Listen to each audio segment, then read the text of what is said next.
बिस्मिल्लाहिर्रहमानिर्रहीम। अस्सलाम वालेकुम दोस्तों। Civil petition number 222/2019 mister justice Sardar Tariq Masood sahab, mister justice Mohammad Ali Mazhar. दोस्तों, इसमें जो फैक्ट्स हैं, the civil petition for leave to appeal is directed against the judgment passed by the learned Lahore high court in civil revision whereby the civil revision was dismissed while upholding the concurrent findings of learned trial and appellate court. Issue क्या है जी इसमें? What will be the fate of the suit of preemption when any of the talbas is not proved as per law? दूसरा issue ये, what are the powers of the court while exercising the revisional jurisdiction under section 115। पहला issue की बात करते हैं जी। The suit of preemption would fail when any of the तालब्स is not proved as per law.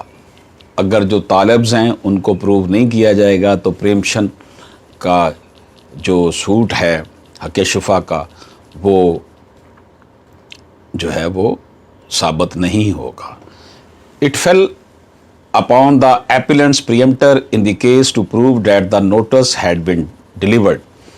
जो शुफा का case कर रहा है उसको ये साबित करना पड़ेगा कि उसने नोटिस जारी कर दिए थे। The court further held if तालिबुल मुताबित is not proved to have been made then the performance of तलबुल इशाद and all other requirements for a successful demand of preemption cannot be proven।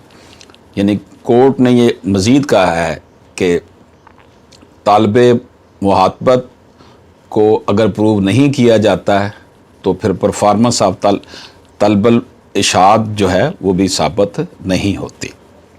गोया कि ये ज़रूरी था कि जनाब इसमें the suit of preemption would fail when any of the तालब्स is not proved as per law. जो भी तालब्स हैं उनको प्रूव नहीं किया जाता तो ये सूट फेल हो जाएगा। दूसरा इशू ये है जनाब, what are the powers of the court while exercising the revisional jurisdiction under section 115 CPC। 115 के तहत क्या पावर्स हैं?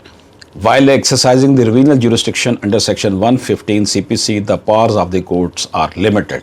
तो उसकी पावर्स लिमिटेड है। ये जनाब हक़ शुफा के हवाले से हमने आपकी खिदमत में जजमेंट पेश की। इजाज़त दीजिए। अल्लाह हाफिज़।